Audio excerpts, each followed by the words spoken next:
বিহারকে কিন্তু পাখির চোখ করেছে ভারতীয় জনতা পার্টি। নির্বাচনের পরেই সেই কাজ শুরু হয়ে যাবে, এমনটাই কিন্তু মৌখিক প্রতিশ্রুতি দিলেন কেন্দ্রীয় স্বরাষ্ট্রমন্ত্রী অমিত শাহ। দেশে রাম মন্দির তৈরি হয়েছে, এবার সীতা মন্দির অর্থাৎ সীতাকে সম্মান জানানোর পালা। সীতা মন্দির তৈরির কথা ঘোষণা দিলেন অমিত শাহ। জমে উঠেছে বিহারের ভোট।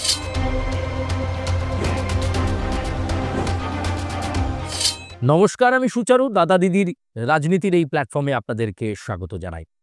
প্রিয় দর্শক বন্ধু, আমরা এই প্ল্যাটফর্মে আপনাদেরকে বিভিন্ন সময় রাজনীতির বিভিন্ন খবর জানিয়ে থাকি, তবে আজকে পশ্চিমবঙ্গের রাজনীতি নয়, আজকে আমরা একটু অন্য রাজ্যের রাজনীতির দিকে খবর রাখবো এবং সেই রাজনীতির মধ্যে কিভাবে জনতাকে প্রতিশ্রুতি দেওয়া চলছে সেই দিকে আমরা নজর রাখবো। হ্যাঁ, ঠিক ধরেছেন, আমরা বলছি বিহার ভোটের কথা।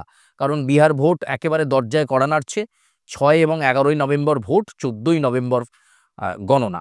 তার আগে বিহারকে কিন্তু পাখির চোখ করেছে ভারতীয় জনতা পার্টি।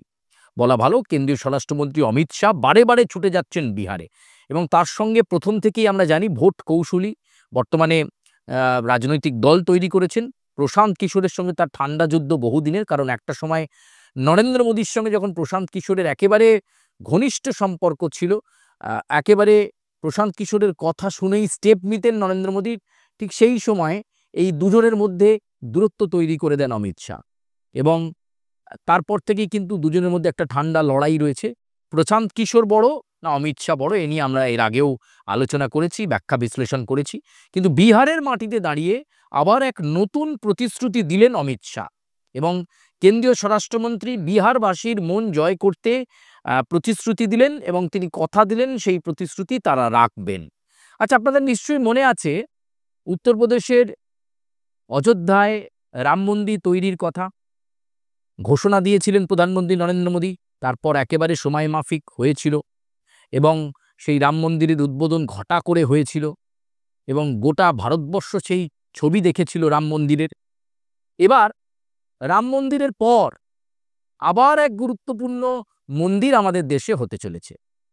আপনারা ভাবলেন হঠাৎ এই কথা বলছিলাম অমিত শাহ নিয়ে, তারপর চলে গেলাম হঠাৎ রাম মন্দিরের বিষয়ে কেন? নিশ্চয়ই কারণ আছে, কানেকশন তো আছেই। রাম মন্দিরের পর এবারে আমাদের দেশে তৈরি হতে চলেছে সীতা মন্দির। ঠিক রামের জন্মভূমি, সেটাকে যেমন সামনে রেখে রাম মন্দির তৈরি করেছিলেন এবং বারবার সেই তৈরি করার কথা ঘোষণা দিয়েছিলেন অমিত শাহ, নরেন্দ্র মোদী, যোগী আদিত্যনাথ এবং ফাইনালি তারপর অযোধ্যাতে রাম মন্দির তৈরি হয়।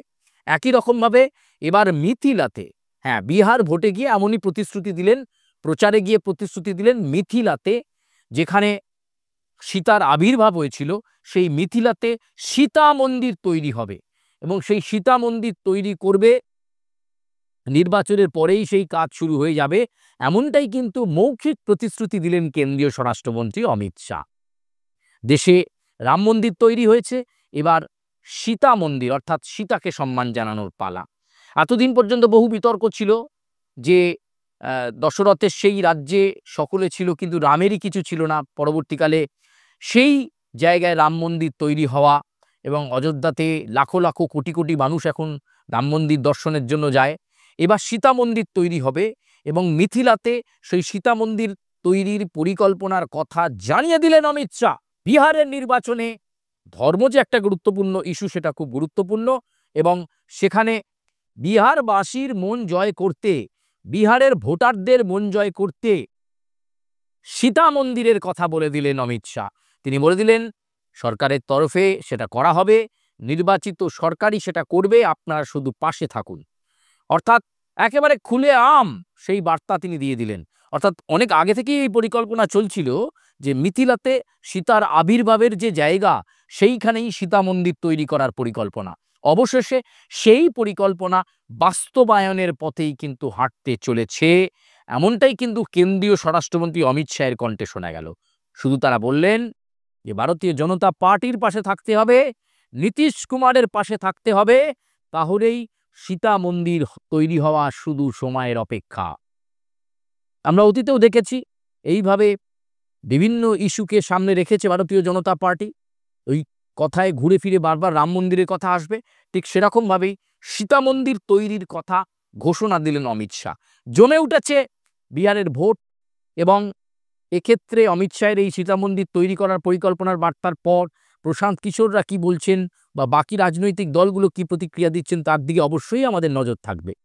এবং যত বিহারের ভোট এগিয়ে আসছে ততই হচ্ছে রঙিন প্রচার, ততই প্রতিশ্রুতির বন্যা ছুটে যাচ্ছে এবং তার মধ্যে অমিত শাহের এই বার্তা নিঃসন্দেহে বিহারবাসীর মনে বোধহয় একটা জায়গা করেই নিল।